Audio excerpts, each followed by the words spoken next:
This is Ed Tracy with EversonTracy.com reporting at the Georgia State Convention of 2012, and we're going to bring you all the speakers today and the votes, and if there are any votes today.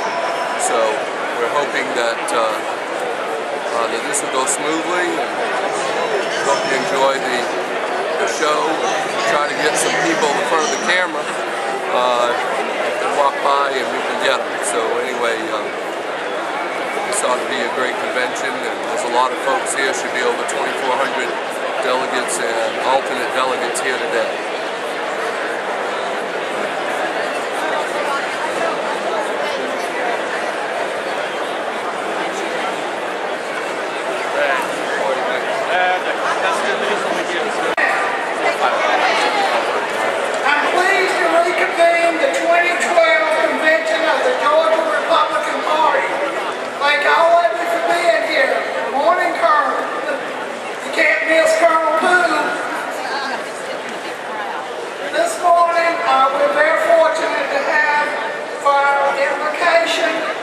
A lady that is a mover and a shaker in Muskogee County and Columbus, Georgia. She never turns down anybody. She is the ultimate in volunteerism. Please welcome Marjorie Newman to the stage for the invocation.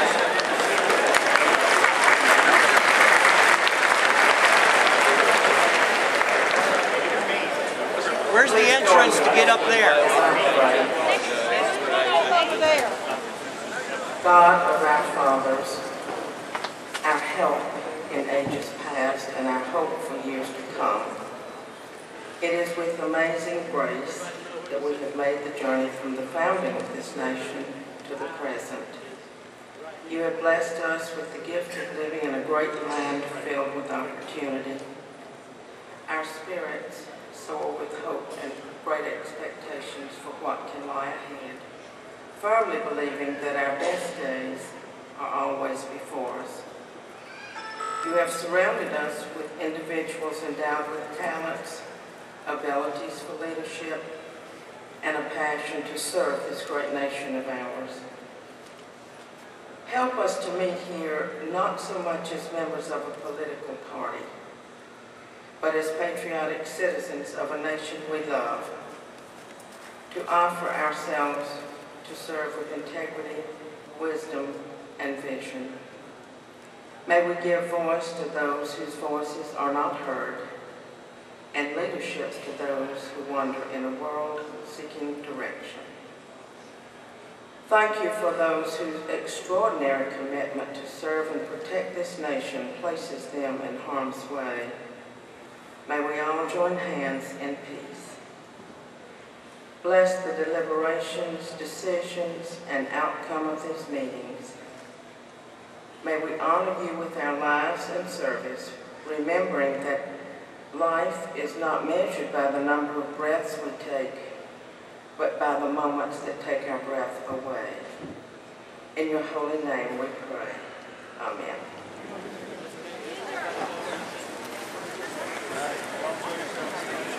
Ready? Thank you, Ms. Marjorie.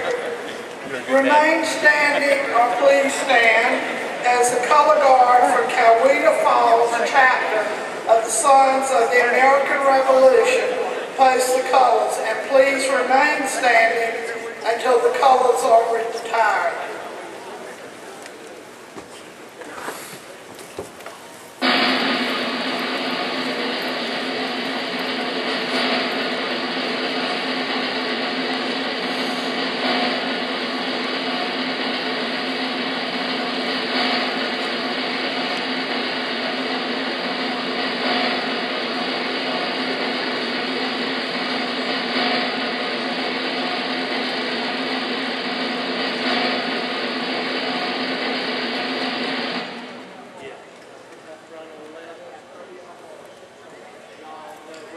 Remain standing as State Senator Josh McKoon leads us in the Pledge of Allegiance, followed by the National Anthem sung by Theresa Garcia.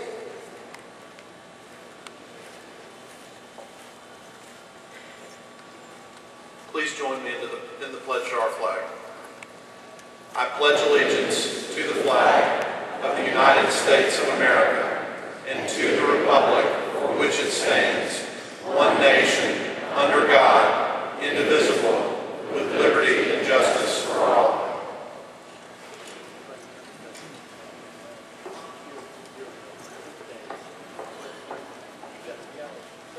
Oh, say can you see by the dawn's early light what so proudly wheeled at the twilight's last gleaming, whose broad stripes and bright stars through the perilous night over ramparts we watched were so gallantly streaming, and the rugged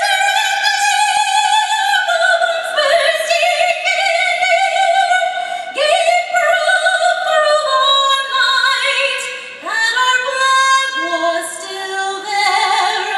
Oh, say does that star-spangled banner yet wave o'er the land of the brave and the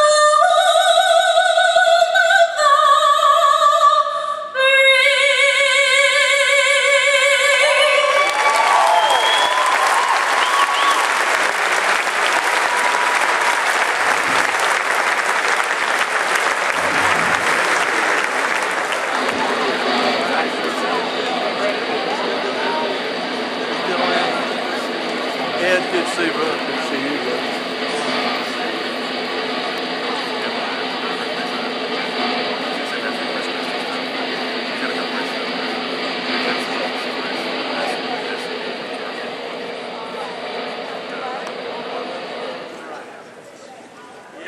Thank you. At this time, please take your seat, and the interim chairman, Randy Evans, returns to the mic. Randy, it's all yours. Thank you. Welcome back. For those of you who are joining us, welcome. I've got a little raspy voice this morning, so you'll have to excuse that a little bit. First of all, before we begin, in honor of those who have served our country, if you served our country in the United States military, would you please stand? Thank you. Thank you.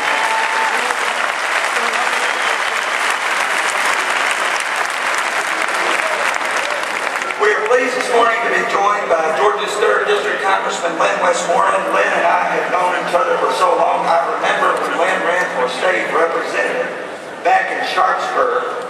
I remember Lynn working with us to help elect Newt Gingrich from the 6th Congressional District.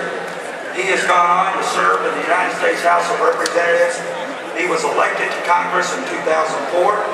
He served from the House Financial Services Committee, the House Permanent Select Committee on Intelligence, as well as the NRCC Vice Chairman of Redistricting. Please welcome Lynn Westmoreland. Lynn?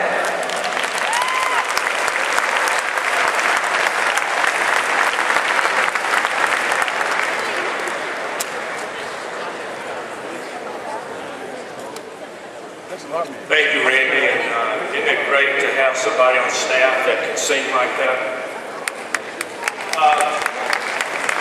She's great.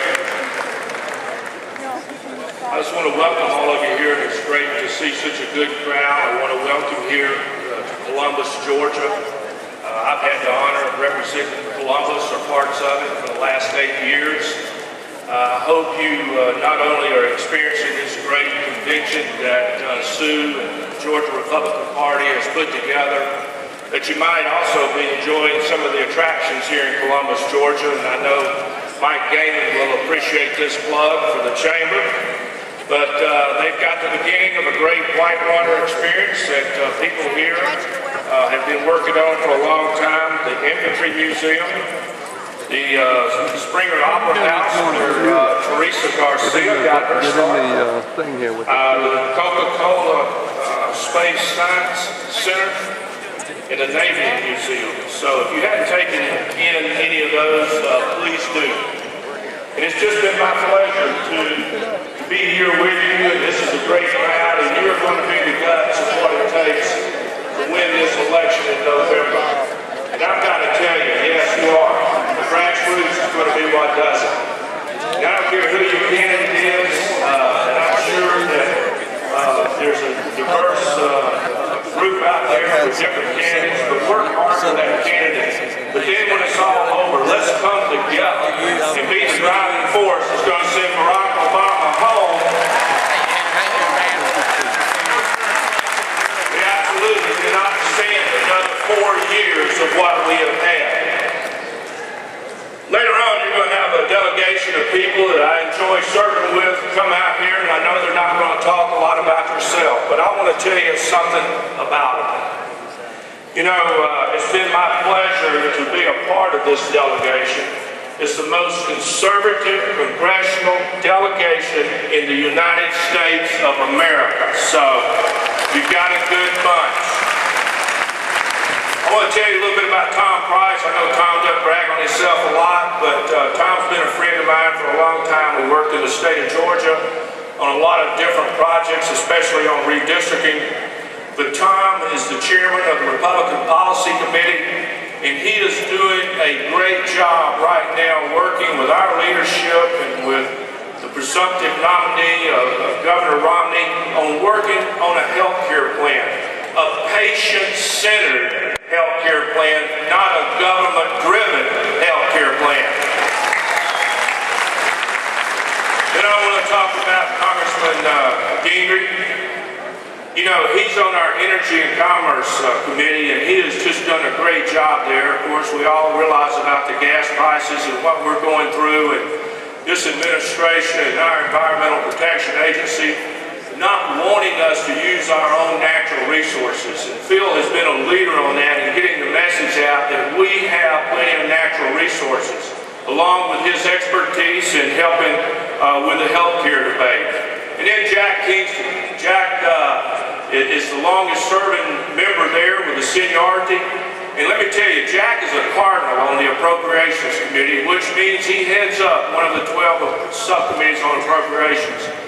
Don't let anybody tell you that Jack Kingston's not a cutter. I promise you, if nothing else cuts the money, Jack Kingston is going to cut that part of our budget.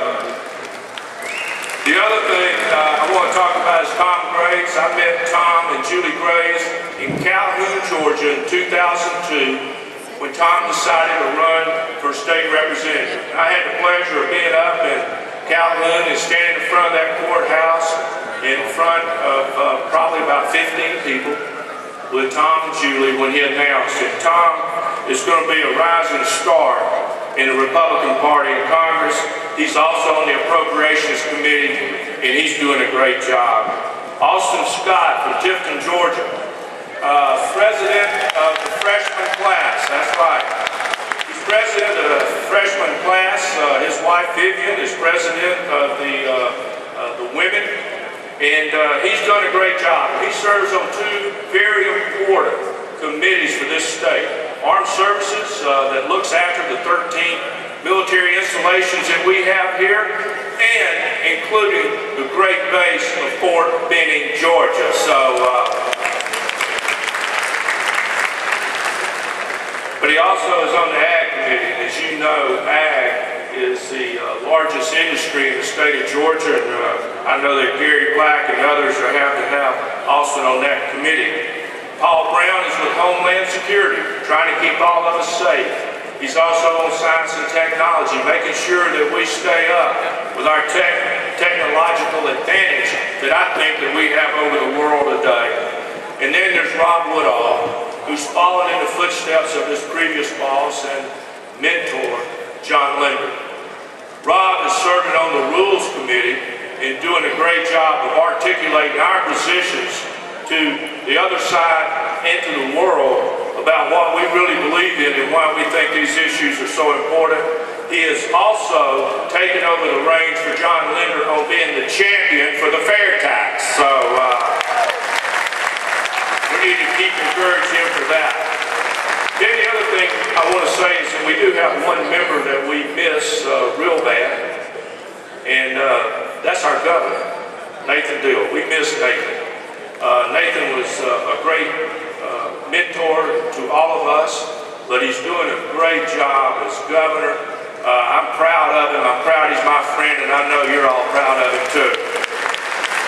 He brings along another great asset, and that's the First Lady, Sandra. I want to share a little, I want to share a little story about my granddaughter. My granddaughter, who's 8 years old, called me and said, Papa, I've got to write a paper on a very important person. And so I kind of swelled up and I said, okay, Carter, I'd be glad to help you. She said, oh, good. Can you get in touch with Miss Deal? Sandra Deal sat there with my 8-year-old granddaughter for 2 hours and gave her an interview. So those are the people that's going to be coming out. But you know what I'm looking forward to?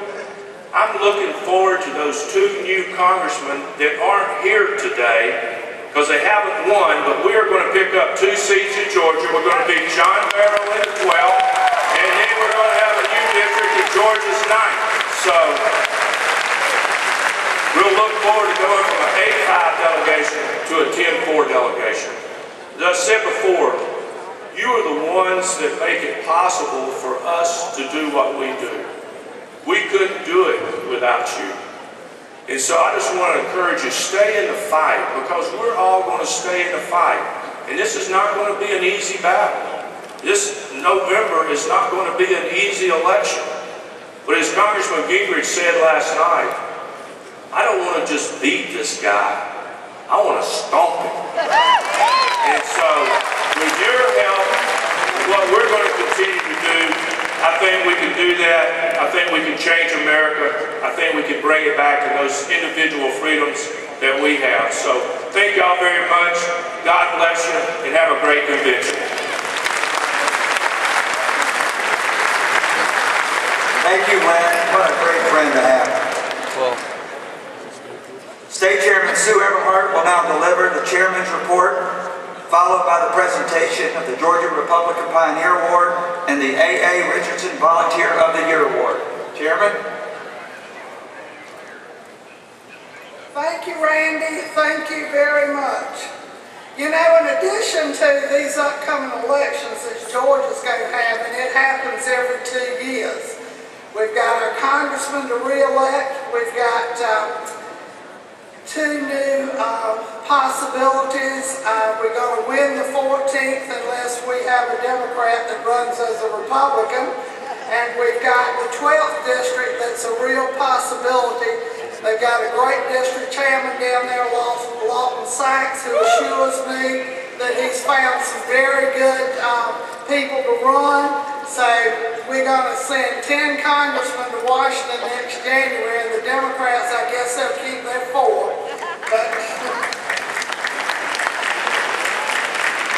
But we've never let down our neighboring states or other states when they need help.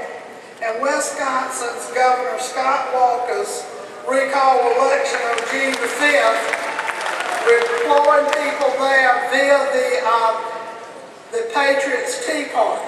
If you want to go and help Governor Walker, get in touch with Debbie Dooley or Julianne Thompson, and they will pay your expenses to go. So he needs help. Georgia gave a little check, as well as Georgia made over 22,000 phone calls for him. So we're doing our job. Let's stand with Governor Walker and don't let labor unions take over.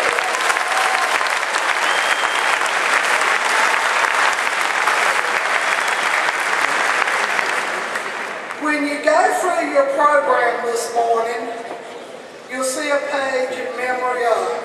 We've lost several of our good Republicans over this past year.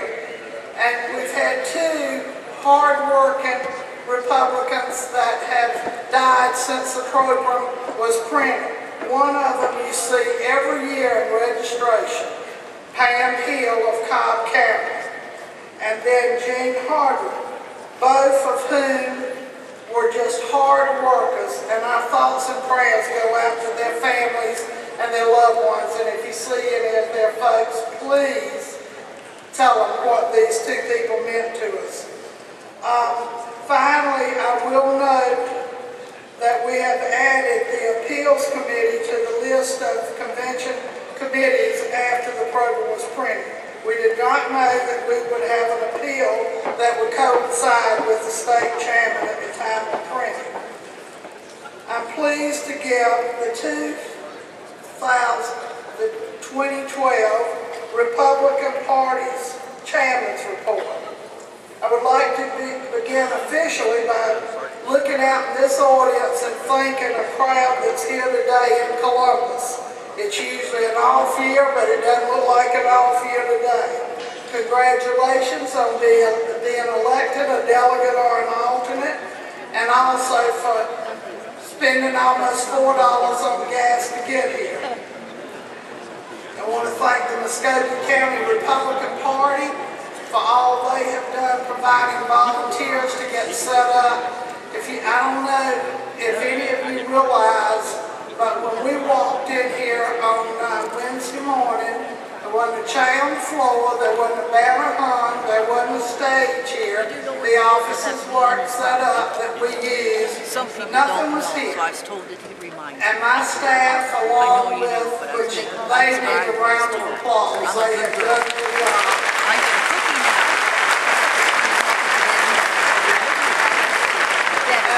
Muskogee County Republican Party, the Muskogee County YRs, and the 3rd District came in, helped us, got all this done, including filling up 2,000 goodie bags. So thank them also when you see it.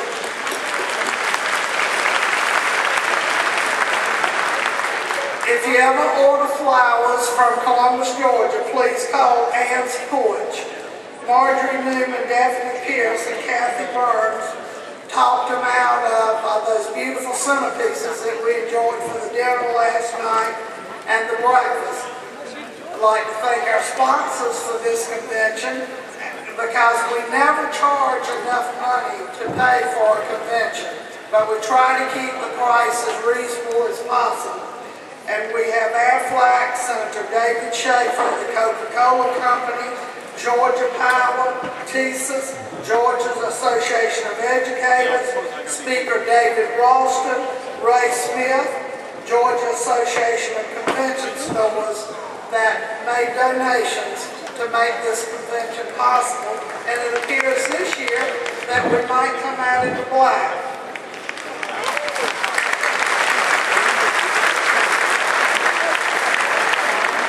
We have a very special guest with us this morning as the Consulate General of India, Consulate Kumar. I have a little trouble with those foreign names, but Consulate, where are you? I know you're here somewhere, I just don't see you.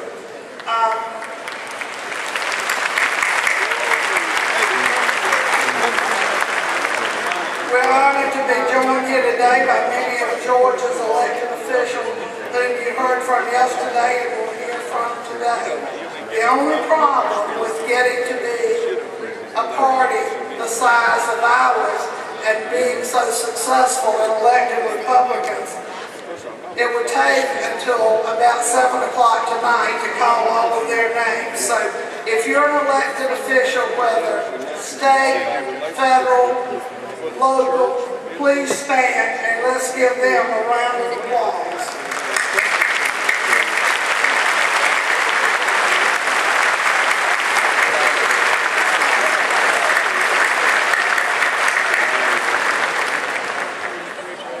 Now, I want a round of applause for all of you that made it possible for them to get elected.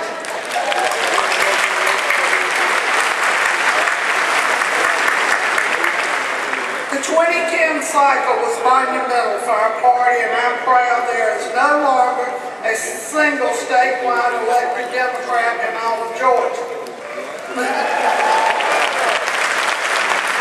However, we are committed to expanding our majorities on all levels. We'll be qualifying this coming Wednesday. I've already been told that in one county I will be qualifying a district attorney that has been a lifelong Democrat, but he's been a conservative Democrat, will be switching parties to become a Republican, and I hope there will be more.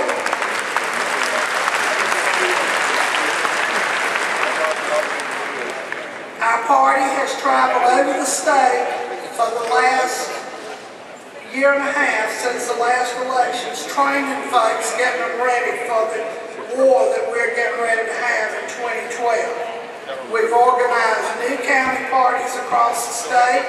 We've hosted the GOP youth training program and all of our congressional districts. We also held convention and qualifying training sessions, as well as Facebook training sessions. It has been with pride to see the number of people that have come out to these classes and wanted to do more. They will not become complacent. We will continue to win. We're working right now on this November election.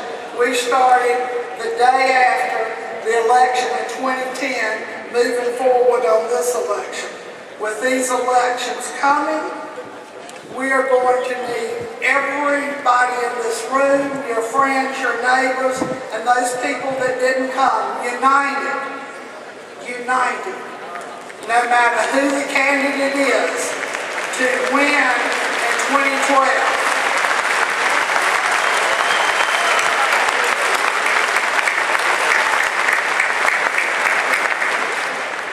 We've seen in the past 2 years many Democrats that say they have seen the light. Now we're going to make sure they have seen the light and vote accordingly. We've had them from the school board, state representatives, sheriffs, etc. So if they want to be re-elected, we got to make sure they saw the light so we know what that means. This has not been a good year for the Democrat Party. They've had to declare bankruptcy.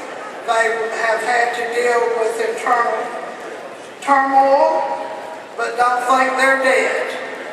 When they need a check, Obama gets the DNC to write it. I'm hoping Georgia doesn't have to go to the RNC and have to write a check. We take care of Georgia, and we all... And we're going to work together to deliver a knockout punch in November. We launched something called the President's Club. I was looking at the voter vault one day, and there were over 1 million Georgia voters that voted in the primary for Senator Johnny Isakson. I thought, you know what? Even if you're unemployed, you've got $10. If those 1 million people would give $10, we'd have $10 million, and that's all it will take to do our job next November. We put in your goodie bag a form. You can fill it out or either go online to join the President's Club. But this has got to work like a pyramid scheme. I join, I get you to join, you get your next door neighbor to join, and just on and on. And I don't mind asking anybody for $10. It gets hard when you say, I need 100,000.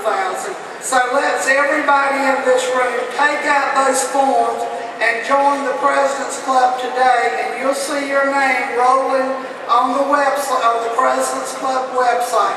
We need your help. If you need a pen, raise your hand, I'll get you one. There are plastic containers in the front of the stage for you to put those forms in, and I don't want to take it home empty. So please try. And if you're already a member, I thank you, but you may join again.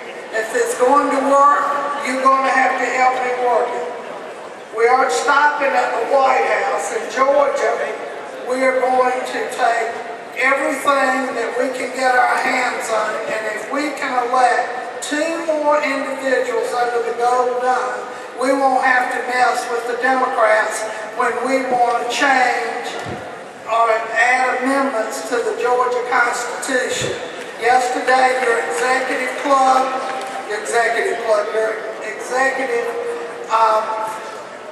division of the Georgia Republican Party came up with 5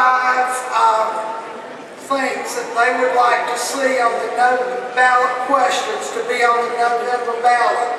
One of them was the Life Amendment, and another one was ethics. They are non-binding. However, will give our people under the gold dome an idea of what Georgia citizens really want.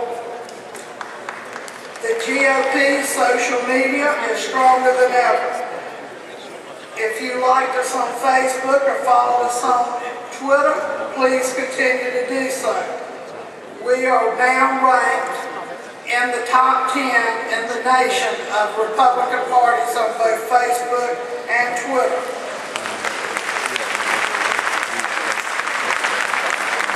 Since 2010, we have added over 200,000 new emails to our list. That is going to mean a lot in this next election when they go out. So when you see an email from whether it's Chris, whether it's Sue, whatever, she's putting a time limit on me up there. I'm the chairman. But we'll be able to reach more Georgians. I'm pleased to report that our coalitions are stronger than ever. Between our impressive auxiliary organizations and our outreach chairman, our team is equipped to reach every voter across the state. If you're interested in joining one of these outreach groups, go to the website, you'll see who the leader is, and contact them by either phone or email. We have Colonel Larry Lawrensky is out there every day hitting the trail to bring veterans to us. Republicans keep their promise, Democrats do not, and that is his message. And the qualifications next week, if you have any questions, go to the website, the forms, fee schedule, etc. is there. Our primary will be held on July 31st, and that means on August 1st, the real work begins. Next year, I look forward to standing up here and showing a video of us in Georgia attending the inauguration of the next Republican president of the United States.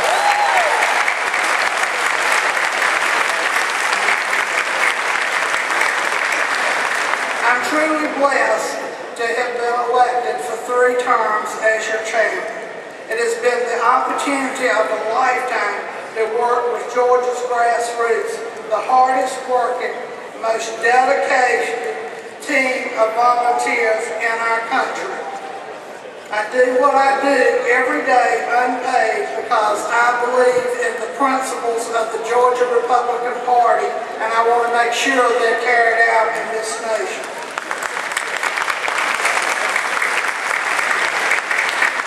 Your tireless work has sent so many Republican leaders to represent our state from the U.S. Capitol to the Gold Dome and everywhere in between. We will need you this year like never before. Georgia Republicans will continue to lead the charge for our party, a cause that we will fight for with all of our hearts and souls. Those of you here with us today in the Civic Center, our speakers, elected officials, and millions of Republicans all across Georgia all have one thing in common: the belief that our country can be saved. And I thank you that you will help us do this.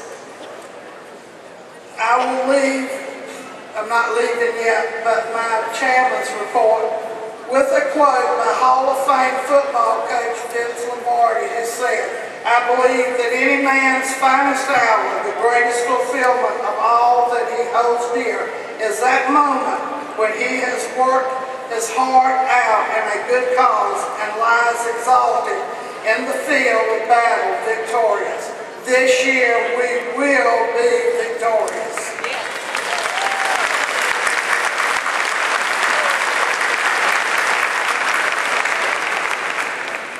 I want to recognize someone here that has served our party since the early 80s.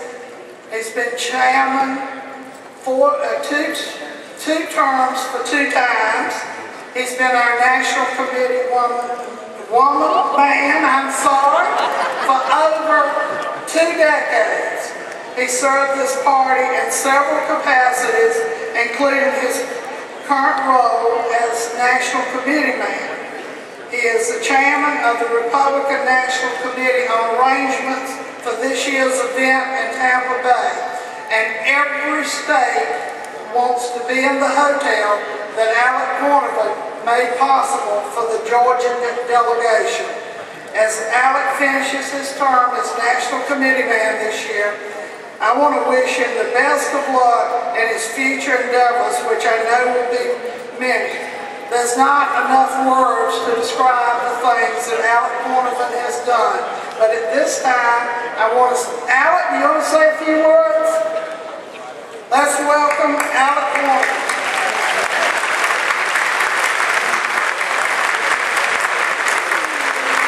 And his beautiful wife, Lynn.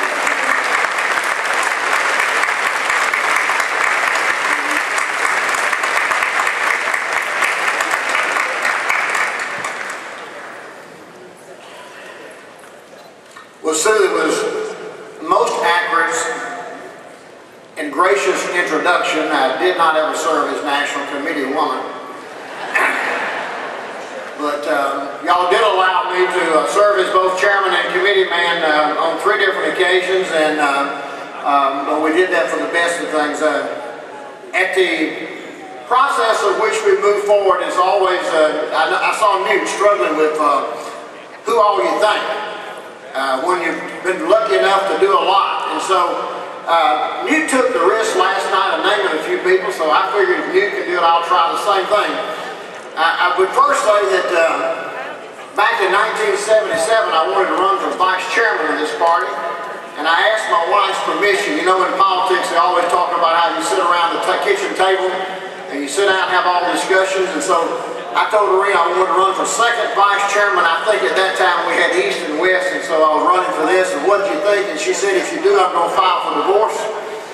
And I ran anyway and got elected, and she's still standing here, so I got by with that. So, but anyway, without Doreen and Katie and Meg, who supported this process and grew up at these conventions and going around, and unfortunately for us at one time, maybe to some degree, y'all allowed us to be the first family of GOP politics until we decided that what we ought to do is fill the halls with people that are elected to office and have senators and congressmen and governors. But along the way, I had a few executive directors, and sometimes we sort of lose track. And Sue was gracious to say, in 4 different terms as chairman, I had 5 different executive directors. Bill Thorne, Senator David Schaefer, who had come in part as an intern, Scott Riles, Paul Beneke, and Marty Klein. And over a little group called Purdue for Georgia, New Georgia, we had John Watson and Nick Ayers. And I can say that the people they hired, and I look around this room and know the people who served as staff or interns during that process, it was the recruitment of really good people and young people on the staff and the commitment that young folks could run our party day to day that I think made the difference. And so as we look back on this journey, when we began the process in 1989, when I was elected state chairman by a landslide on the 5th ballot, the only, that is 5, it was 5 ballots. It was a long day. It was in Cobb County. Some of y'all were there. But Newt Gingrich was our only congressman. And Tom Murphy and the gang at the Capitol were willing to take all the resources of the Democratic Party to try to eliminate Newt. And so we spent the first year trying to make sure that that did not happen. Aren't we so fortunate of what you did in regard to that? And let's give a special thanks to Newt for all he's been for all of us.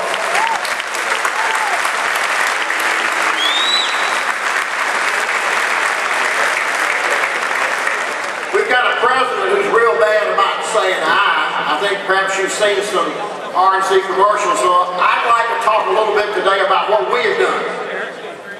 The we being all y'all are here because after we saved Newt seat in 1992, we did a breakthrough.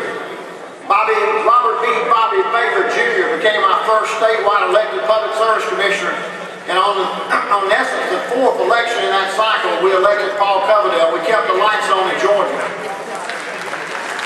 Bill Clinton had just been elected president, and you know, if you look back, we never stopped. We, all of us in this room, we never stopped since 1992. And last year, Sue had a chance to stand here at the podium and say that there were no longer any statewide elected Republicans.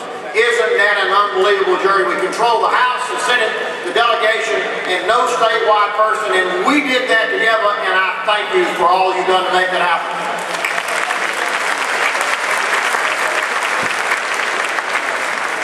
Sue was gracious enough to point out that I'm currently a resident of Tampa, Florida, some of the time, and we're down there planning a convention. And I'd like to talk a little bit about the 3 steps to electing a president. And that's what I think our mission is. The first, we needed a contested process that tested our nominee. We did not need it to be a glide path for anybody because there's no limit to what Obama would do. And I think that Newt contributed a positive part of that, and so did Herman Cain. We had a spirited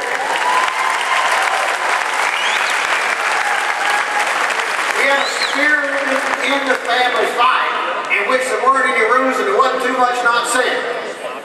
And at the end of that, we have a presumptive nominee in regard to Romney, and that's the first part of the process. The second part of the process is you're participating today. We elect a slate of delegates and officers and take a number of guests, and we go down to Tampa, and we put on a convention, and we work through the process of our platform and everything, and we do that in such a way to give our nominee a bump. And what's a bump? No matter what the nominee is, when he gets there, when he leaves, he's got to be high. That's the next step. And after that, we come home. Newt explained it last night. The mission here in Georgia is to make sure there should not be a budget to defeat Obama that includes a single cell phone in Georgia. You and we need to take that obligation. We don't need to complain about it. We need to say that's our mission. And then some of us need to be in a position to go somewhere else. To go to a swing state, to go to the Panhandle of Florida, or go to Western North Carolina, or go to the coal fields of Pennsylvania to remind people about jobs, and then we defeat Barack Obama. If we defeat Barack Obama, then all that we've done will have culminated in exactly what needs to do, and that's what we've always said. They will not lead, we will. Thank you.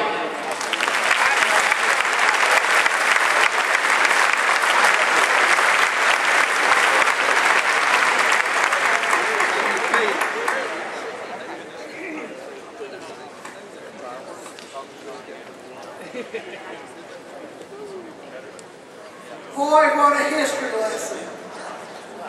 But as Alex said, everybody together, walking hand in hand, got it done. Each year, in the convention year, we give awards. We give the Volunteer of the Year award for the person that during this last year that has contributed the most. We also give the Pioneer Award.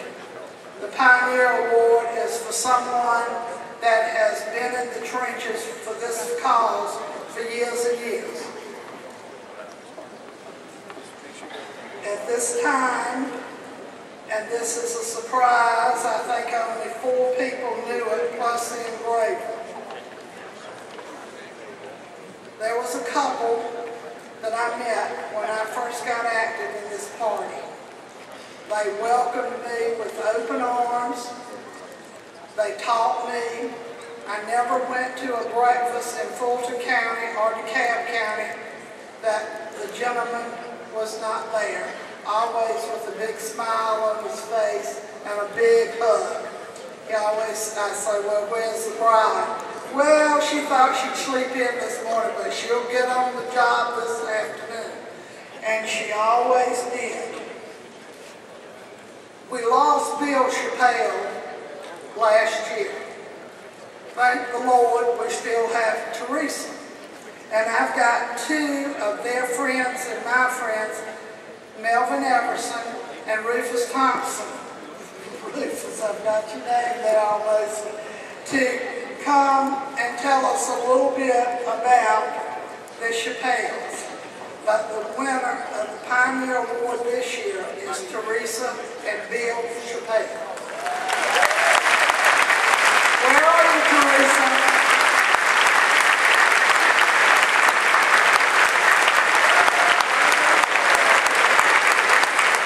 Let's hear it for Miss Theresa Chappelle as she makes her way to the podium, conservative. It's a great day to be a Republican in the great state of Georgia.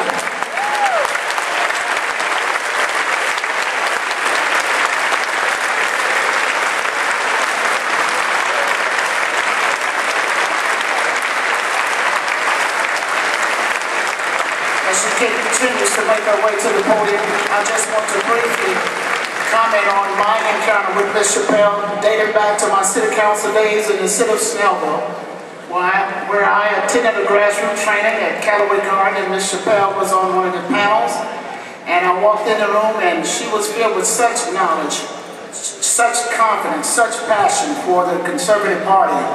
And I want to thank her for being my mentor. And she and I worked together in the Governor's Office of Equal Opportunity Employment and Fair Housing for the state of Georgia. And I want you to know, without her assistance, I would not be able to do the job that I do as the executive director of that agency. So on behalf of my office and the entire state and the Conservative Party of the state of Georgia, I want to thank Ms. Chappelle and her husband, the late Bill Chappelle, dear friend of mine, for all that they have done to make the Republican Party strong like it is today. She never wavers on her credentials, she never wavers on her position as a conservative. She stands toe-to-toe with any Democrat that I have ever seen. Let's give a round of applause for Ms. Theresa Chappelle.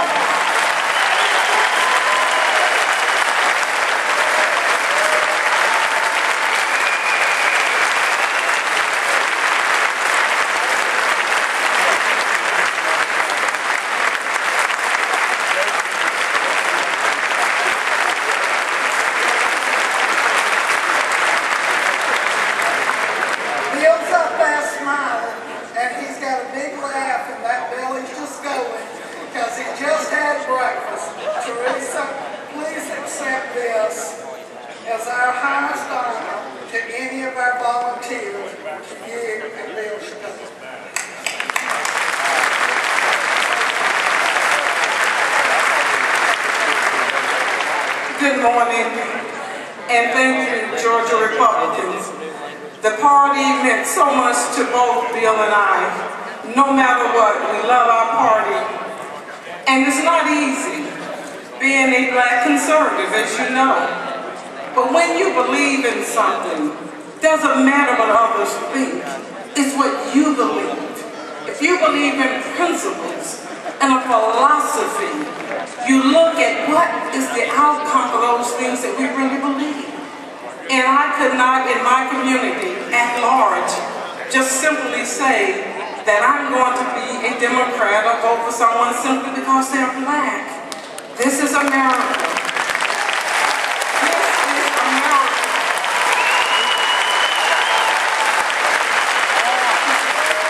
And in America, we have a right to think and do what we want to do, even when we make fools of ourselves. But that is what our men and women fight and die for every day, so that we can be and do anything we want to do. Thank you, Georgia Republicans. And let's take back the White House, because America is the greatest country in the world. We set the tone for the world. Thank you. Thank you.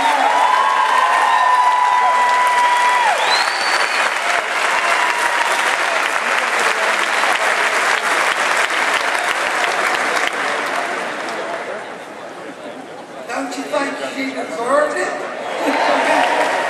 Thank you. Well, I've been told that the recipient of the Volunteer of the Year Award is MIA, that I know he's registered, but nobody can find him. But we have a gentleman that does a lot of community work, a lot of Republican work.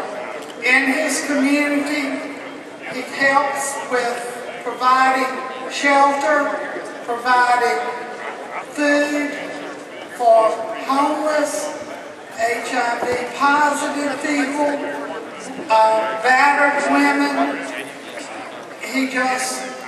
His community loves him for that. But then he's out there in 08. His county bought more signs than any other county for our nominee then. He bought t-shirts. In 10, he walked neighborhoods with organized neighborhood walks. And now he's out there organizing again for the 2012 fight. The winner of the Volunteer of the Year is Terry Agne from Carroll County and from the 3rd District. Terry.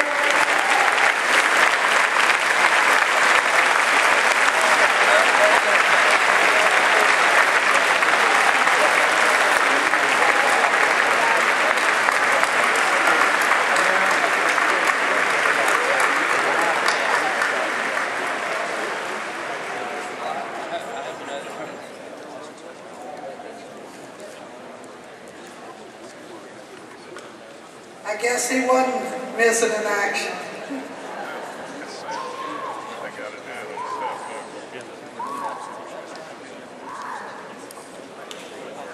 Terry, please accept the Volunteer of the Year for 2012.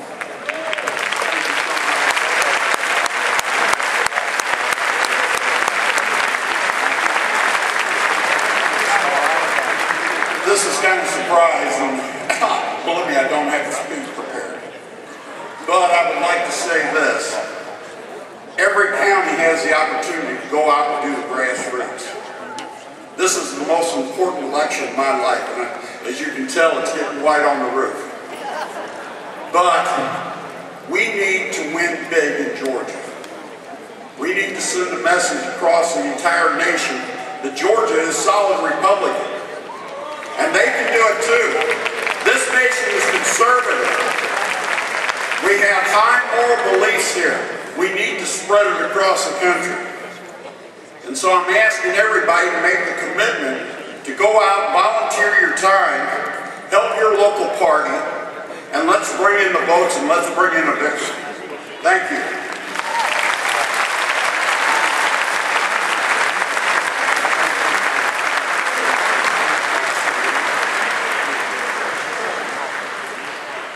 Well, I think both of the recipients this year could not be better choices.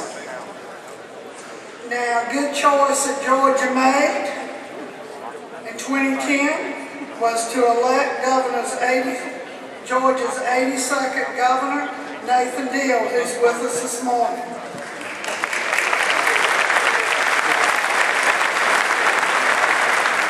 We elected the second governor in Georgia, Republican governor in Georgia history since Reconstruction. During the first 2 years, Governor Deal has truly opened Georgia up for business. He's a champion for small business and taxpayers, like Georgia has surpassed expectations in nearly every endeavor that Nathan Deal has undertaken.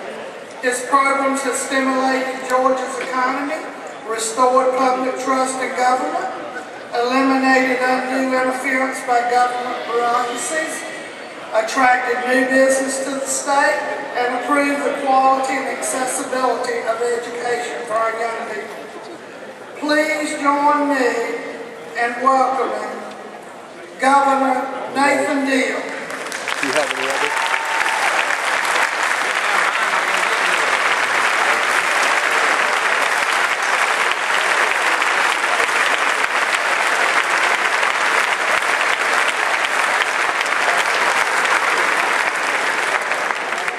Thank you very much, Sue. Good morning, everybody.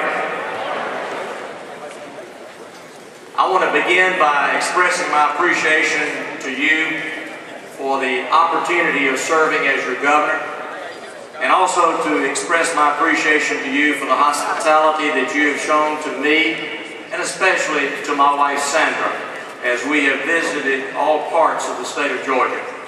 We have a lot to be proud of in Georgia, and as we come to your communities, we appreciate the hospitality that you show to us as we visit. I'm going to be brief this morning. You are here to establish policies. You're here to adopt positions for our party. Those of us who are in elected office are in positions to implement those policies. And it is only in the implementation stage that policies and positions really make any difference. So I want briefly to tell you how we are trying to operate the state of Georgia's government consistent with conservative Republican principles. The first conservative principle I want to talk to you about is how we spend your money.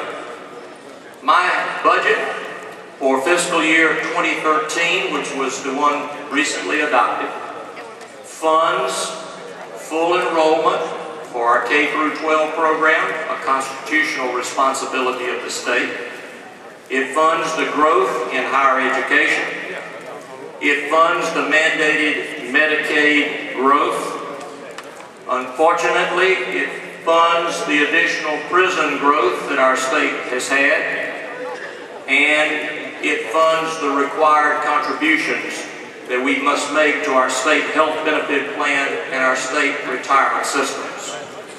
But when you strip out all of those things, such as the enrollment growth in our education system and the mandated Medicaid expenditures, last year's budget increased by less than 1/2 of 1%.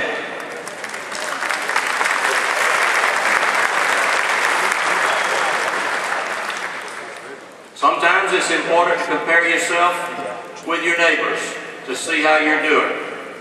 When you compare Georgia with other states, our per capita spending consistently ranks near the bottom. For example, according to the Kaiser Foundation, the per capita spending for fiscal year 2010 ranks Georgia 43rd in the nation. Now that's one of those statistics you want to be at the bottom and not at the top. While the average state spends $5,251 per person per year, we spend about $1,100 less.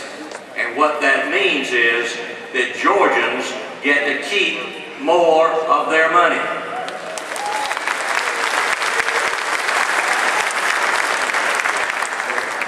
When you combine state and local spending, the Georgia Budget and Policy Institute places Georgia 49th in per capita spending. Now, let me place our state spending in another context.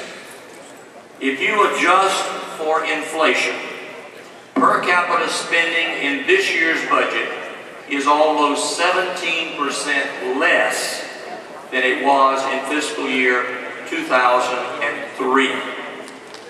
I think that is a significant step in the right direction. Since 2002, a period in which the population of our state grew by roughly 1.5 million people, the state workforce has been reduced by more than 9%. The employee count is down more than 12.4% since just 2008. As of the end of December, the size of the state workforce is lower than it has been in more than 14 years.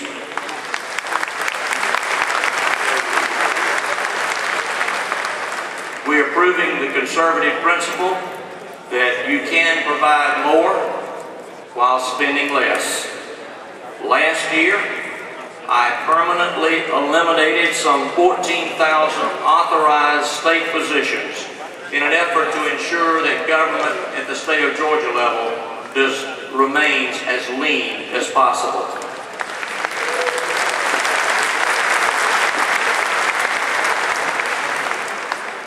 Now I want to translate those numbers a little further for you, because positions and policies that translate into real ways of doing business at a government level also translates into saving you money in other ways as well.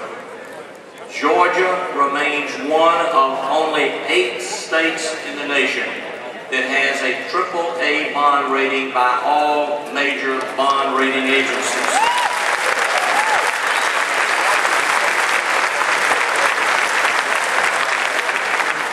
When you compare our rating to our peers that have only AA ratings, that alone saved the taxpayers some $11 million over the life of the bonds that were sold just last year alone.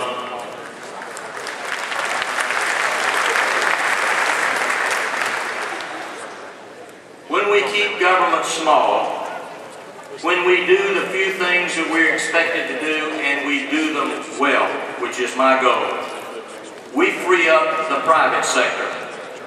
And by doing that, we work toward my ultimate goal, and that is to make Georgia the #1 state in the nation in which to do business.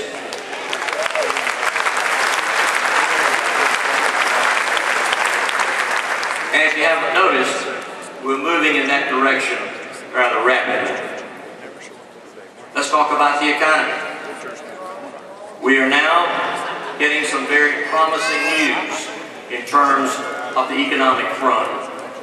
The revenue trend has been positive for almost 2 years now, and revenues in last month alone were up a full 11% when compared to the year earlier period.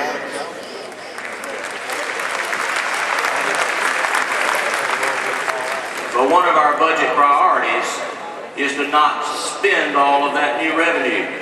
It's to save it. And we, in the first year alone, saw our rainy day fund increase by about 183% in a 1-year period alone. And this new revenue will increase it even further.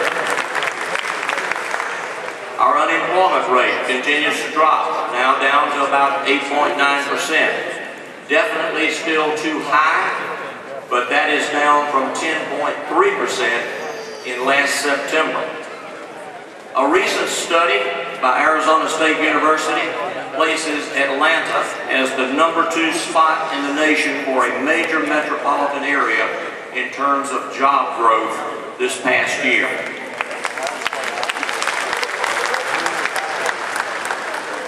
Now this next group of statistics are going to sound a little bit like bragging. I don't intend them that way. I intend them to say that if you implement conservative principles, if you put policies and practices in place for government, private enterprise does respond. They want to be in a state that manages its budget well. They want to be in a state where the General Assembly and the Governor's office get along. They want to be in a state that is looking forward to being better than it was yesterday. And I know as I look across the group here today, many of you are involved in economic development in your local communities. And I thank you and applaud you for that. You are working with our state economic development team, and as a result of that, we are seeing some rather phenomenal statistics. Let me share a few with you. Since I took office last January of last year, we've seen some 528 projects, either new or major expansions of existing industry. We have seen some $6.5 billion of new capital investments, and that translates translates into some 37,121 new jobs. That's the right direction.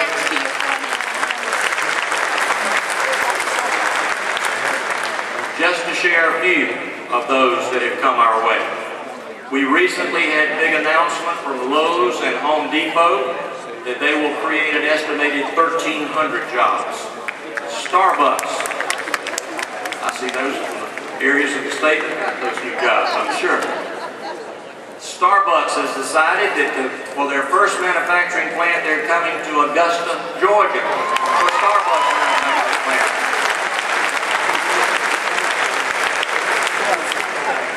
Pyromax, a new company, has decided that they're going to take advantage of the kaolin that the state of Georgia produces on the fall line, part of the area where I grew up.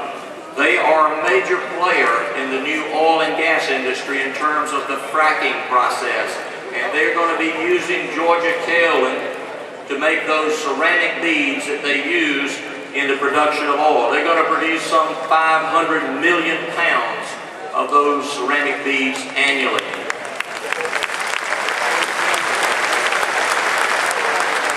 Caterpillar, as you know, has just recently announced a new manufacturing facility that will entail some $200 million of new investment and will employ about 1,400 people when they're fully operational, which they expect to begin to have products running off the line by next year.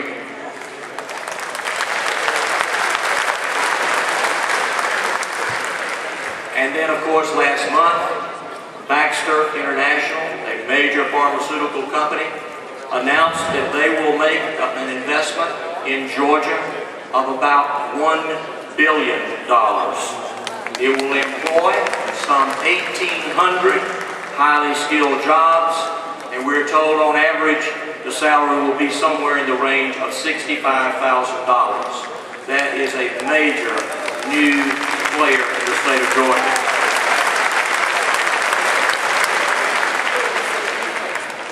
Now we want to keep the momentum going.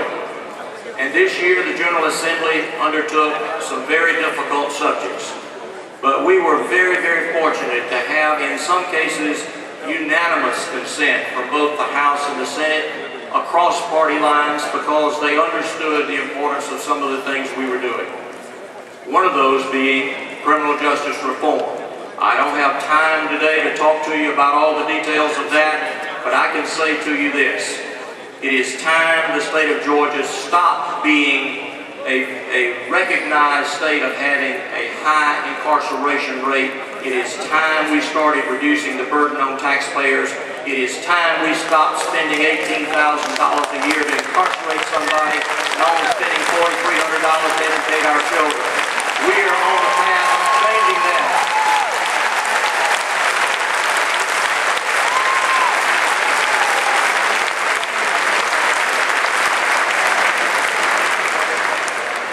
But it's going to take your help.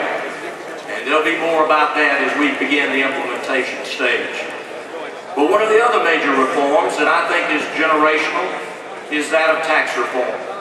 You know, a lot of times in politics you talk about tax reform. Sometimes the reality is it's very difficult to achieve. But this year we had a major reform package. Let me highlight a few of those. First was to eliminate the sales tax on energy that is used for manufacturing.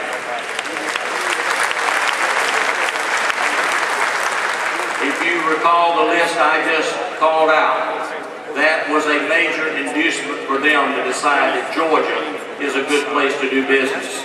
And it makes us much more competitive because many of the states we are having to compete with do not have that tax on energy consumption.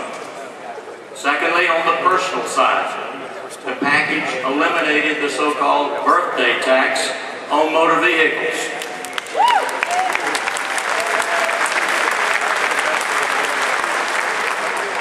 When you title your car in Georgia after March the 1st of next year, you'll pay a one-time title fee instead of every year having to go and pay the ad valorem tax every year on your birthday.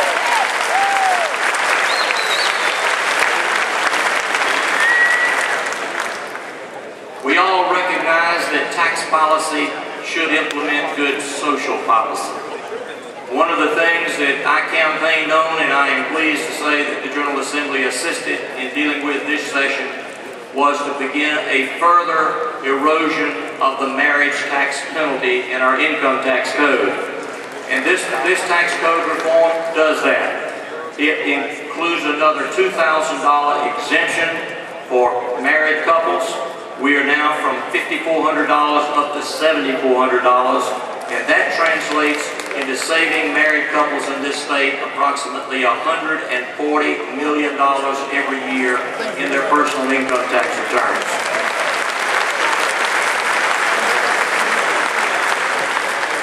Agriculture is still the #1 economic driver in the state of Georgia. The package included further sales tax exclusions in the agricultural arena to make sure that we had fairness and consistency in that major undertaking in our state. That will save agricultural producers about another $17 million every year.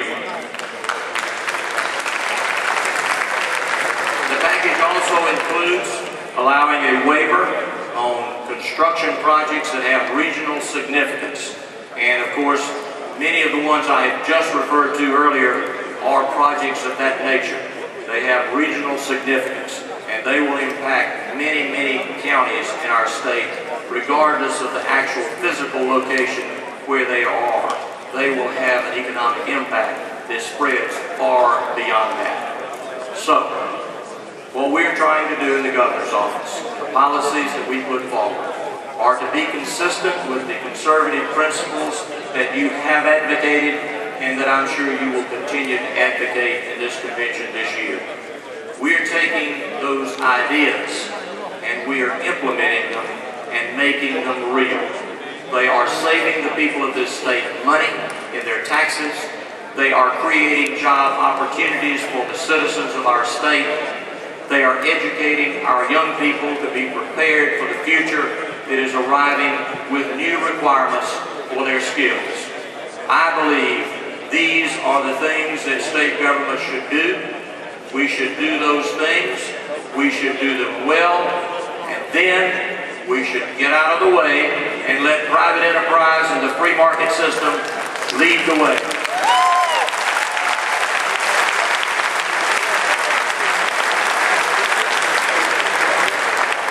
It is now my pleasure to introduce someone who truly needs no introduction. He is my friend. He is a product of Georgia. He is the one who served our state with distinction for some 20 years in the United States House of Representatives and brought our state the honor of the speakership of the U.S. House. He is a friend to all of us. He truly is the brain power behind Republican and conservative principles. It is my honor to present to you Speaker Newt Gingrich.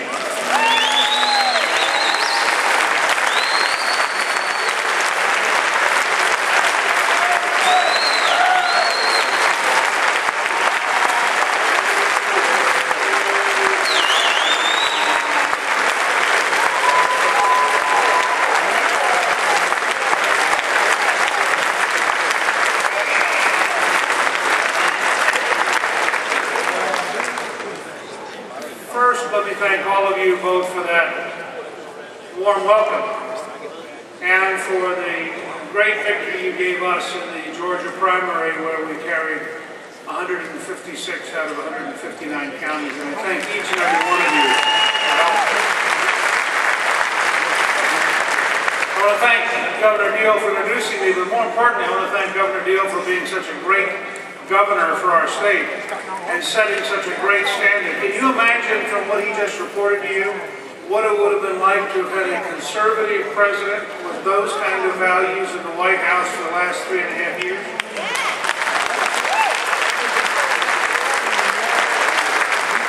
Well, Governor Deal and the legislature in Georgia were protecting our AAA rating, keeping the cost of our bonds low, laying off folks, shrinking the size of government, trying to keep costs down. Barack Obama was moving in the opposite direction, borrowing as much as he could, spending as much as he could, paying off his constituents and his folks as much as he could.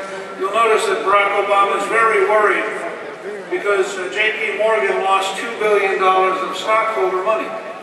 He didn't seem to notice when his own bureaucrats lost $2.1 billion on just one solar power company of our money. Now, it tells you a lot about the mindset of a good socialist like President Obama, that when the government loses money, it's in a noble cause. When the private sector makes money, it's dangerous. And as Margaret Thatcher once said, the problem with socialism is you run out of other people's money to spend. And Obama's testing that theory about as rapidly as he can. It is great to be back home.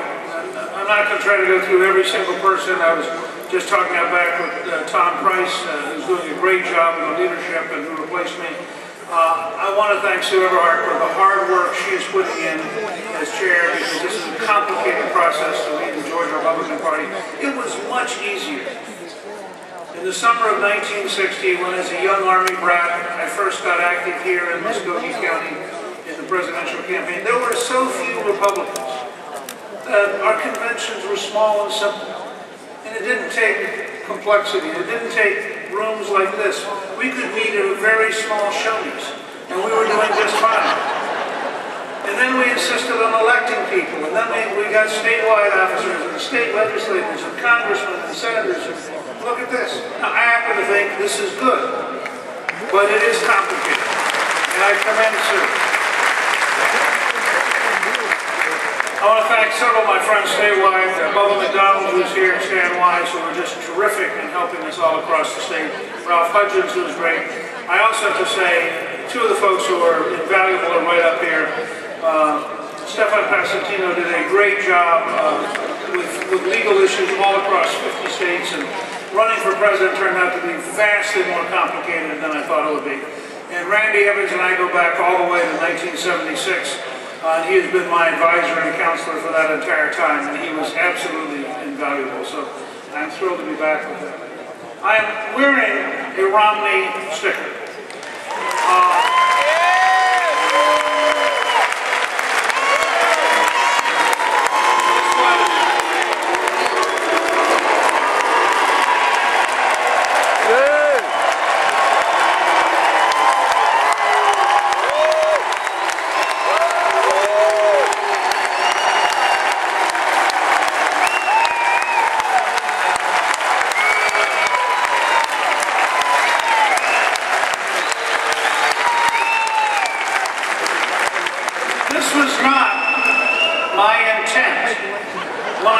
I would come and speak here. My intent was to be wearing a Gingrich sticker.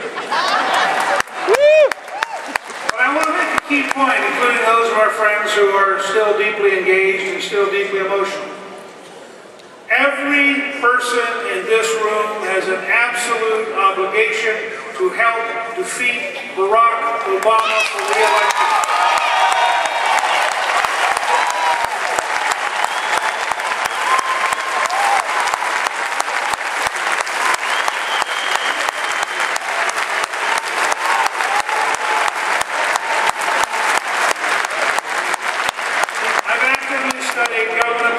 Since the beginning of my sophomore year in high school in 1958, when my dad was stationed first in Orléans, France, and then in Stuttgart, Germany. I've actively been involved in the Georgia Republican Party since June of 1960, when I volunteered right here in Muskogee County. I was actively part of the Goldwater nominating process and part of working to build the Georgia Republican Party. I actively campaigned with Ronald Reagan. And let me say to every conservative everywhere in America, when your choice on the one hand is Barack Obama and your choice on the other hand is Mitt Romney, no serious conservative can possibly believe that electing Barack Obama is an acceptable future for America.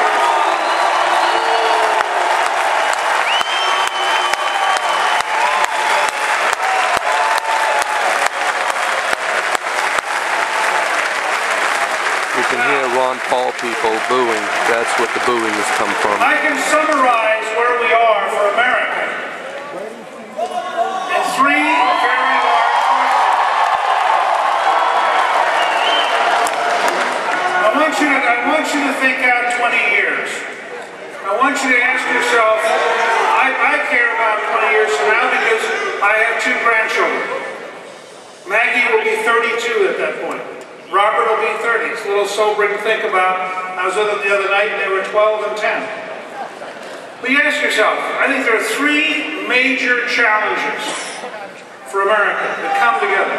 The first is whether looking back 20 years from now, we will have defeated the secular left and the radicals and retained American exceptionalism as the core of our values.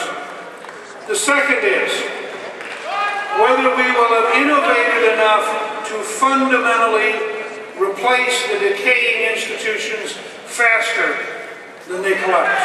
And the third is whether or not we can be honest about those things which threaten our very survival, and we can develop solutions that defeat those who would destroy us.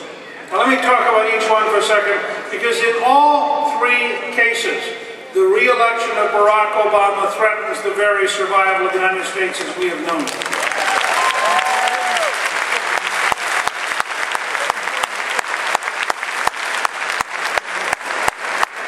First of all, the very nature of America. We were founded with a Declaration of Independence which says our rights come from our Creator, that they are unalienable, which means that no politician, no judge, no bureaucrat can come between us and God. Obama, when I believe in the Declaration of Independence, Obama believes in the radical writing of Saul Alinsky. He has a totally different vision of America. Let me just give you one example. He was very concerned about burning the Koran. He was so concerned that as Commander-in-Chief of the United States, he apologized to people who were killing young Americans. And the U.S. Army now has a training program on how to handle the Koran. And it says in its last slide, and I published this in my newsletter 2 weeks ago, the very last slide says, "We will hold sacred that which others hold sacred." Now my view is that's a pretty interesting standard. So let's challenge the president. If they want to hold sacred that which others hold sacred, let's apply it in the United States. Does that mean we could put crosses back up? Does that mean we can display the 10 Commandments?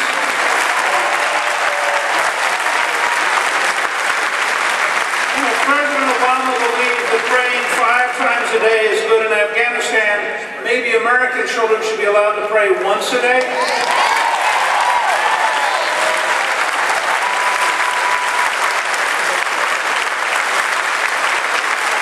I think all of a sudden you'll discover he doesn't have nearly the concern for American rights, American symbols, American beliefs that he does for others. Similarly, America was founded on the work ethic. John Smith said in Jamestown in 1607, ironically to a group of aristocrats, the opposite of a liberal image, several aristocrats had paid their way over and they said, "Well, we paid for it. You can't make us work." And Smith said, "You know, you're right." He said, "This is a new world with new rules. We don't have the resources, but we can't make you work." He then paraphrased something from Thessalonians. He said, "If you don't work, you won't eat. But I can't make you work." Well, the aristocrats met for several hours and came back and said, "Okay, this work thing, let's talk about something." For 400 years, this has been a country that believes you have the right to pursue happiness, but pursue happiness means you got to get up off the couch and pursue it.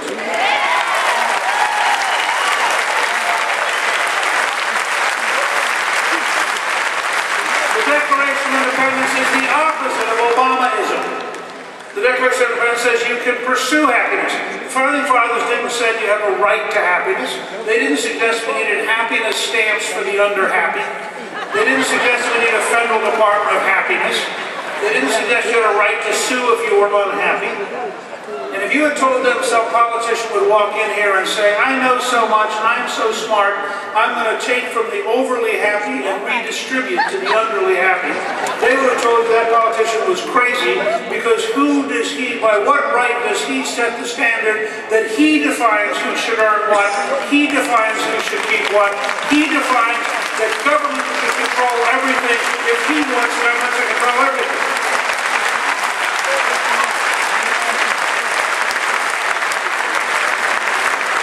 So don't kid yourself. At the level of American exceptionalism, this is the most important election in our lifetime. The re-election of Barack Obama in this circumstance will be an absolute disaster for this country and will severely cripple our ability to give our children and grandchildren the right to pursue happiness. Now second, we need to innovate faster than we decay. Let me give you a very specific example. New innovative drilling technology has led to an explosion in our ability to find natural gas.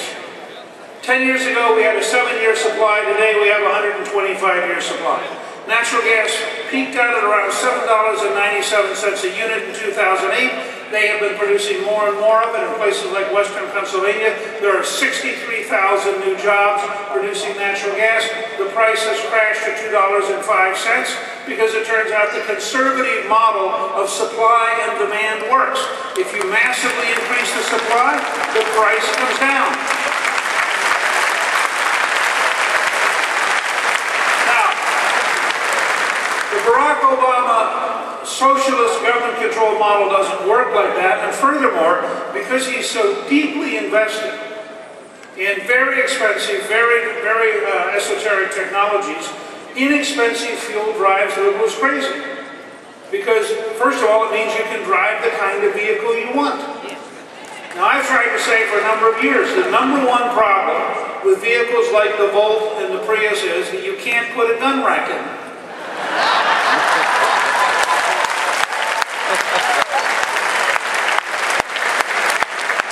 So when you're dealing with left-wing faculty members at a fancy university like Harvard, it's very hard to get them to understand that once you're off campus, it's a different world.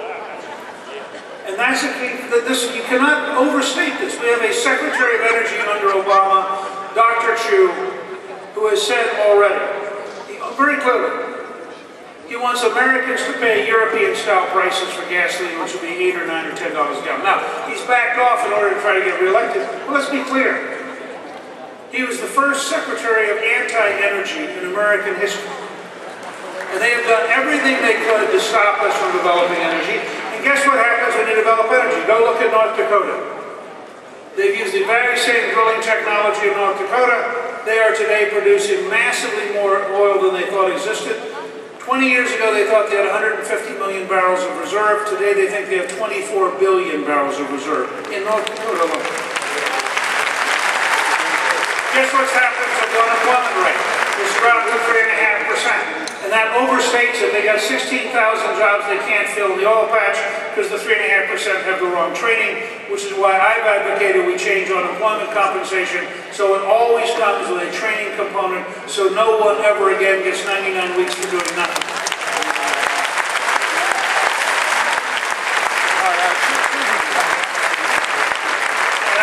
A very good sign that Governor Romney's committed that he will, on the very first day, sign the Keystone Pipeline to reopen our relationship with Canada. So we need to innovate.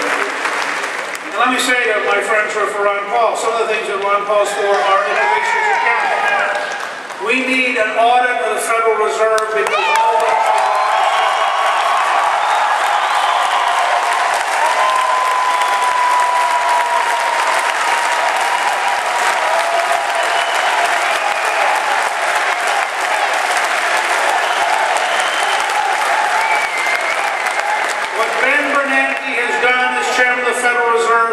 profoundly wrong. In a free society, no one should have that kind of money in secret to spend the way they want to prop up the rich people in the institutions they pick to prop up, to pick winners and losers in secret. And that's how we do our Federal Reserve.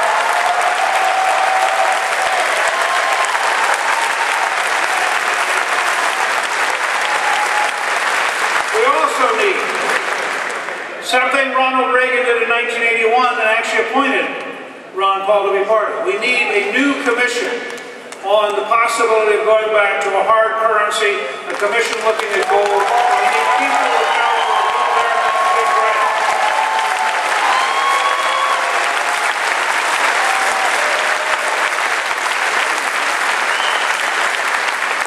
Every American should be aware that the left intends to inflate their way out of the current debt. They intend to destroy the value of the dollar by printing so much paper money that in fact the dollar loses almost all of its value as a currency. We should go in the opposite direction. We should pick up on what the governor said about retaining our AAA rating. We should be the party that says, if you work and you save $1 today, 20 years from now it should be worth $1, and you should not have politicians and government stealing your value by keeping up money.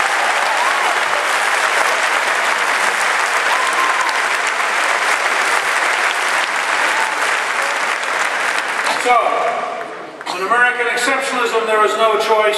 We have to defeat Barack Obama. On innovation versus bureaucracy, on the work ethic versus food stamps, on the entire issue of whether or not we're going to change government or we're simply going to defend all the vested interests of the left, there is no choice except to defeat Barack Obama. And finally, you come to the question of whether or not we're safe. We need an administration that has the courage to tell the truth about the people who threaten us. We need an administration which is prepared to be honest about those who plot every day to try to kill us. Now, when somebody comes back, for example, from Pakistan and puts a car bomb in New York City, it tells you something about how our elites refuse to talk about reality. That Mayor Bloomberg went on television that day and said on CBS News, we shouldn't rush to judgment. We don't actually know who's done this. Mayor Bloomberg actually said, it could have been somebody who's opposed to Obamacare. Now I checked because I'm a historian. To the best of my knowledge, in the last 10 years, would you like to guess how many car bombs have been set by Obamacare opponents? The number is 0. Would you like to guess how many car bombs have been set by radical Islamists? The number is a lot higher. It's a very fundamental question about being able to tell the truth about the nature of the world and about those who threaten us. Now, that doesn't mean we have to blindly run off and do things that don't work. It doesn't mean we have to blindly run off and put young men and women at risk. And let me say again, in terms of the Ron Paul position, I think having a base re-examination commission for overseas basing, we've been doing it for 15 years now for domestic basing. I think it's legitimate to say out of all these bases around the world, this ain't the Cold War, and we can in fact reassess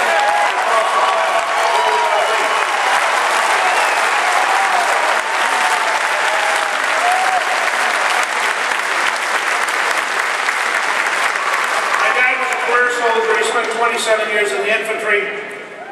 We had a wonderful experience here at Fort Benning, and by the way, I had a chance to go out yesterday and look at what they're doing. And the Army is continuing to modernize in ways that are amazing, that every one of us can be proud of. And the quality of the young men and women in uniform who are serving this country is just extraordinary. And if you haven't been to the Infantry Museum, you should go there. It's a remarkable national asset right here in Columbus, Georgia. But I can also tell you this. I helped found the Military Reform Caucus. I tell people I'm a hawk, but I'm a cheap hawk. I don't think we should salute waste in the military any more than we salute waste anywhere else. And we as a party have to be committed both to national security and to fiscal conservatism simultaneously. And that means we need to be prepared to reform whatever needs to be reformed. So, let me just say this in closing. We have a long history of defending freedom. I've written a book, To Try Men's Souls, about Washington crossing the Delaware on Christmas night, with an army which had shrunk from 30,000 to 2,500. Of the 2,500, 1/3 did not have boots. They marched in burlap bags wrapped around their feet, leaving a trail of blood. They crossed in the middle of a snowstorm on an ice-filled river to march 9 miles in the dark to surprise 800 professional German soldiers in order to save the revolution and save the cause of freedom. It was an almost hopeless task. Their password that night was victory or death. I went yesterday and looked at the Infantry Museum, which shows case after case after case of young Americans, and frankly Americans of all ages, risking everything for freedom. You need to go home from this convention. You need to say to everybody you know, everybody in your neighborhood, everybody you can touch electronically, everybody you can reach through Facebook or email or Twitter or whatever you use. You need to remind them, this isn't a game. We have today a president who I believe is an extraordinary threat to the very survival of America as it has existed. We have a Democratic Party. It's not enough for us to win the presidency. We have a Democratic Party committed to blocking us. And if you have any friends in Wisconsin, you should email them or call them before June 5th, because that referendum on Scott Walker is one of the most important events in America this year.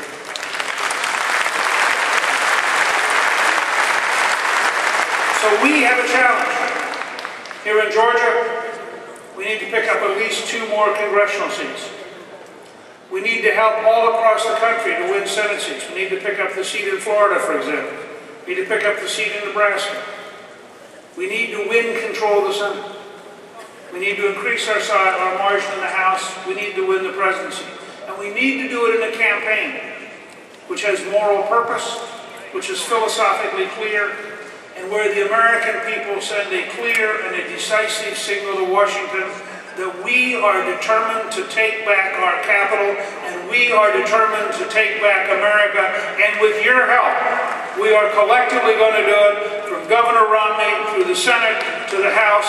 The American people can return power to themselves and take it away from Washington, but we need to roll up our sleeves and get the job done. Thank you. Good luck and God bless.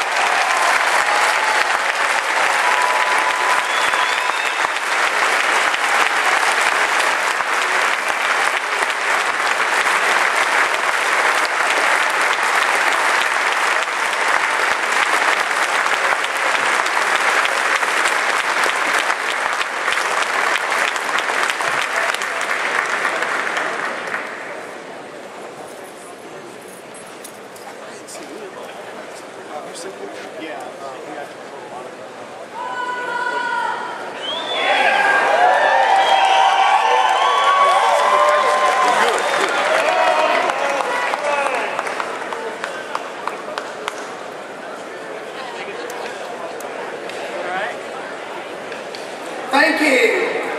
Before I introduce our next speaker, we had a great speaker coming this morning. Other than Newt, if you could call anybody a great speaker after you hear Newt, but Sharon Day, the co-chairman of the RNC, was scheduled to be one of the keynote speakers this morning, and she is a delight.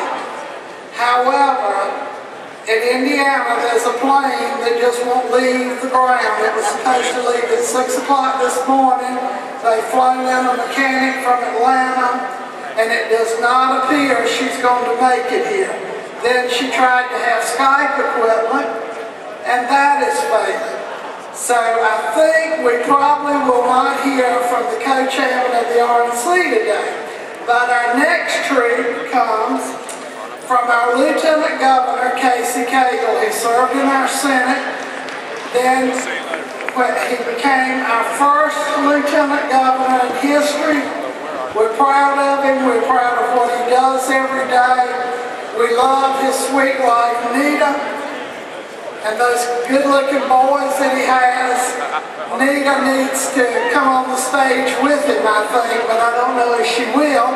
But anyway, I give you my friend, Georgia's friend, Lieutenant Governor Cagel.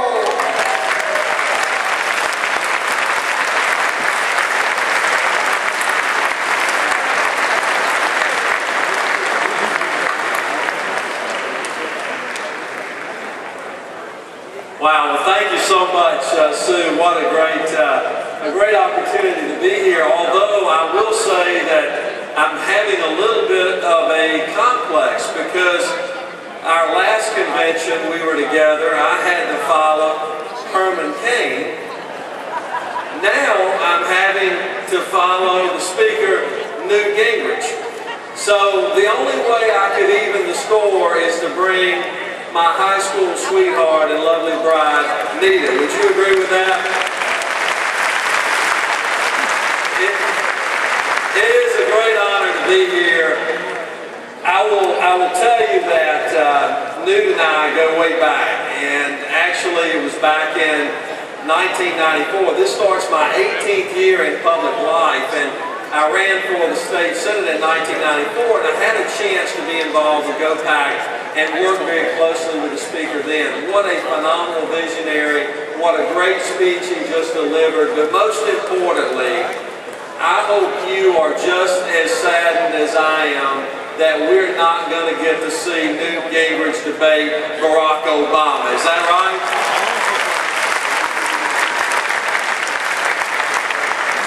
Well, I also think that you are just as tired as I am when we look at where the national government is. Record deficits, out of control spending, government health care, attacks on our values, on the Second Amendment, on life, and on marriage. Enough is enough. We've seen what Barack Obama can do with 4 years. And one thing is clearer than ever. We can't take 4 more years of Barack Obama. The time has come for us to stand up for traditional marriage, for the unborn, and for the Second Amendment. The time has come for us to finally secure the borders and enforce the law. The time has come for us to say no to government intrusion into our health care, and the time has finally time to say enough is enough for out-of-control spending. We just saw the other day that 55 cents of every dollar that comes to our federal government is spent on entitlements. I want you to think about that for a moment. The reality is we have a society that the pendulum is swung so far that the takers are almost outnumbering the givers. That is a bad position to be in. The simple truth is that our values, our ideas work. We know you don't create jobs through government programs, that there is a difference between right and wrong, and that citizens and families know better than government how to manage their own lives. We've made those distinctions here in Georgia. We have been true to the call, and we have been true to the principles that we as Republicans believe in. We balance the budget without raising taxes. We actually this year cut taxes. We have shown a distinct contrast with the way Republicans govern in Georgia and the way Washington is run. What I want to digress to say is that I believe that we are in a unique time in history to where we have a chance to shape the way the future is going to look. Right now, we're seeing the pendulum swing back greatly to America. The governor just talked about 2 important job announcements that we had within our state. Baxter's along with Caterpillar. We also have had Mitsubishi and other companies that have moved companies away from Asia and the UK and are bringing them back to the States. But the only way, and that is good news, you're right, because for every one job you create in manufacturing, it takes 3 to support it. we got to get back to a real fundamental question of what do we want America to look like. I am convinced that we want America to be filled with hope and opportunity, to where the American dream can be sought after each and every day and be gained. Not that we have an entitlement mentality to where people are looking for a handout, but they're looking for a way to make this country great again. I'm convinced that Mitt Romney will be that guy for us in Washington, and I know that you do as well.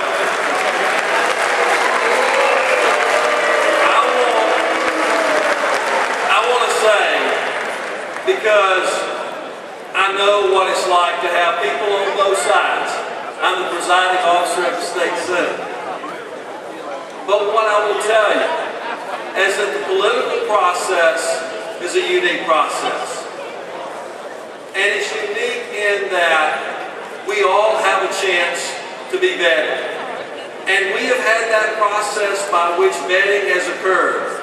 I just visited with Governor Rick Perry, who I have an enormous amount of respect for in Texas 3 days ago.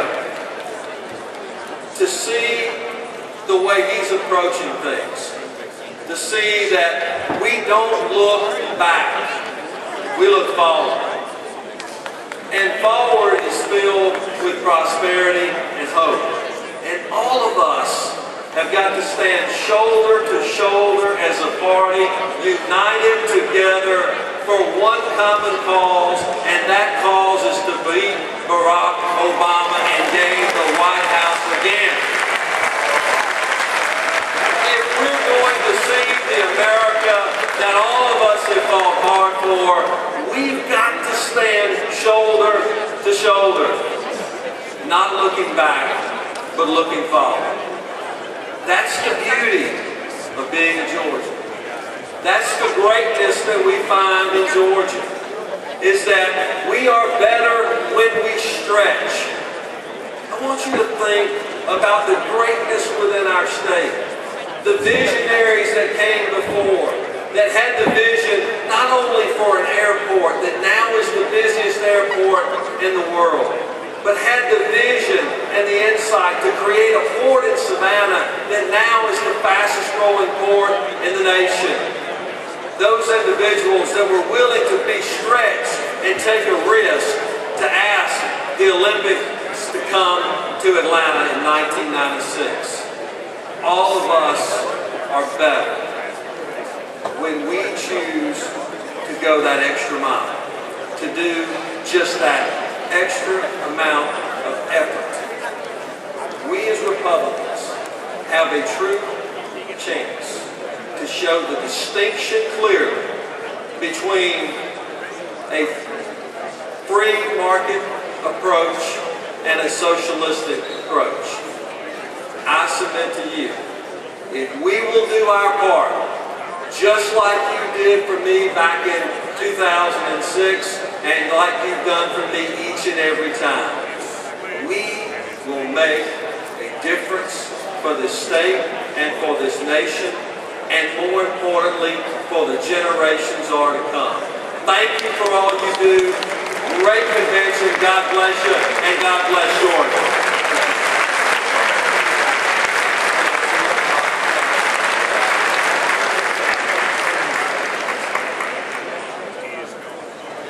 Senator Tommie Williams was first elected to the state senate in 1998. He serves as the chairman of the Committee on Assignments and the vice chair of the Finance Committee. Please welcome Senate President Pro Tem Tommie Williams. Tommie.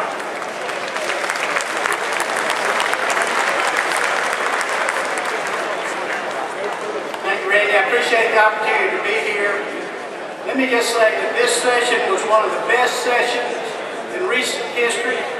We accomplished everything we intended to do, and I would like to thank the senators and the lieutenant governor for all their hard work, and I would like to thank the governor and the speaker for their willingness to work with the Senate leadership to pass and perfect a list of very important bills. Nathan Deal is a great governor with all the right skills and a great character and disposition. David Ralston has the perfect temperament to manage those 179 unruly House members. It always profits a politician to ask himself or herself what it is that the people expect of me. When I was first elected, I was criticized for not being focused on bringing home the bacon. That was what was expected by the Democrats, and they were pretty good at it. Members of Congress were considered successful if they could bring home projects to their district. What is needed today are politicians to prudently manage the ministry and finances of the government. Spending limits are an absolute priority. A balanced budget is an absolute must in saving this country. It's the one issue, the national debt is the one issue that will sink this country. Many of the policy decisions made in Washington today would never be made if we had a balanced budget. Why? Because we can't afford it would be the answer to most unnecessary bills. Obamacare is a perfect example. No way can we afford that bill. There's no way the state can afford that bill. The consequences of being a debtor state is dangerous. We are becoming the lender's slave. In China, our lender cares nothing about our constitutional protections, rights, or freedoms.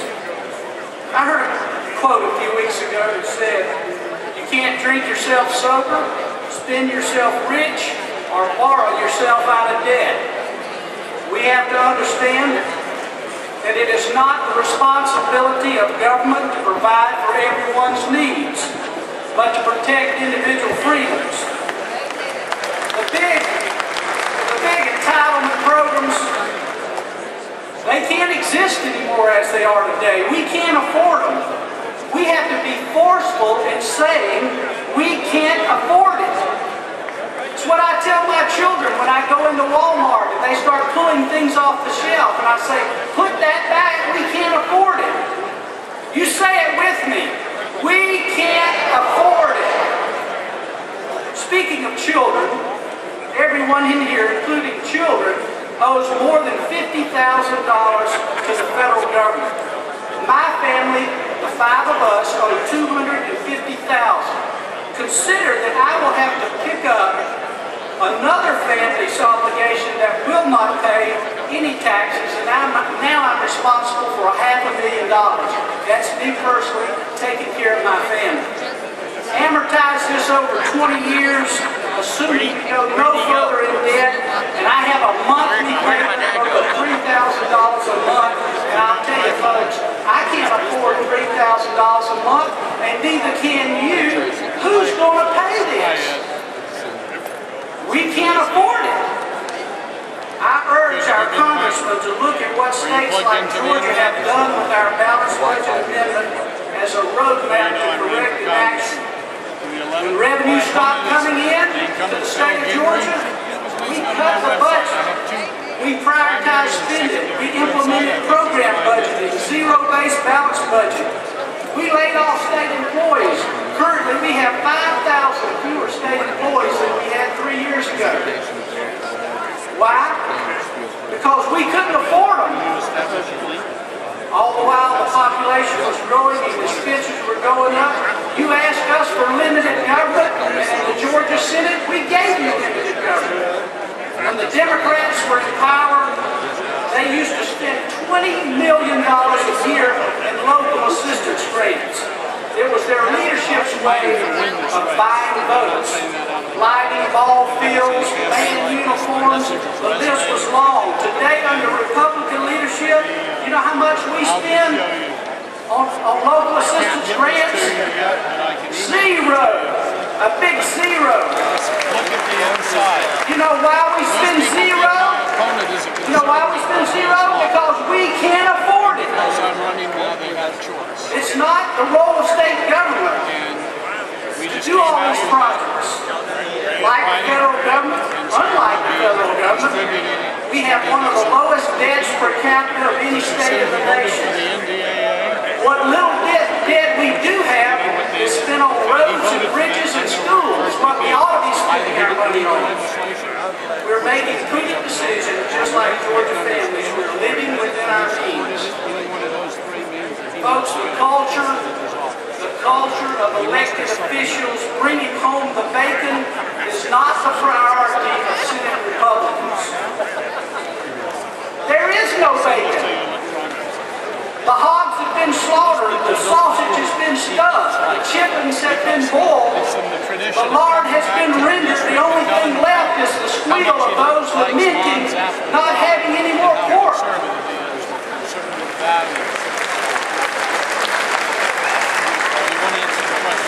The final point that I would like to make is we in the Senate, I as leaders of the Senate, we do not accept the idea that little can be accomplished because the Democrats won't come to the table. This session, now listen, this session we passed a very lean budget. Over the last 3 years we've cut 25% out of our budget. And we did it with a unanimous vote. A unanimous vote.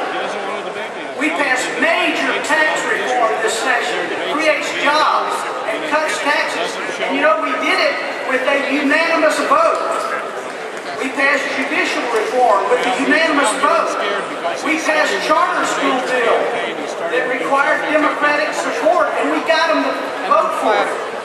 We don't expect their help on Second Amendment votes or abortion bills, and they certainly didn't give it. And they certainly didn't help us with the bill we passed this session to require that people who receive welfare have to be drug tested. We passed these bills without them. My point is, we don't throw up our hands and say we didn't accomplish much because the other side was not willing to help us. We have to solve the debt crisis even if we make incremental progress. Doing nothing on the debt crisis is not an option. Do what we do in Georgia. In our General Assembly, we work it out. Why? Because we can't afford not to work it out. It is possible to get bipartisan support for major cuts in the budget. We did it. And it's what the people expect us to do. They expect us to work together to make it happen. And we have to cut this budget. Get it done, is what I would say. I will close with this. Over the last 10 years, we've gone from 22 Republicans in the Georgia Senate as a minority to 30 to 36. Now, we drew some fair maps this time. We didn't do what the Democrats did to the people of Georgia 10 years ago. We drew some fair maps, and in a fair map in Georgia, we will pick up 2 more Republican seats, which gives us a constitutional majority. I want to thank you for working in the trenches the last 10 years to give us the constitutional majority. Thank you very much.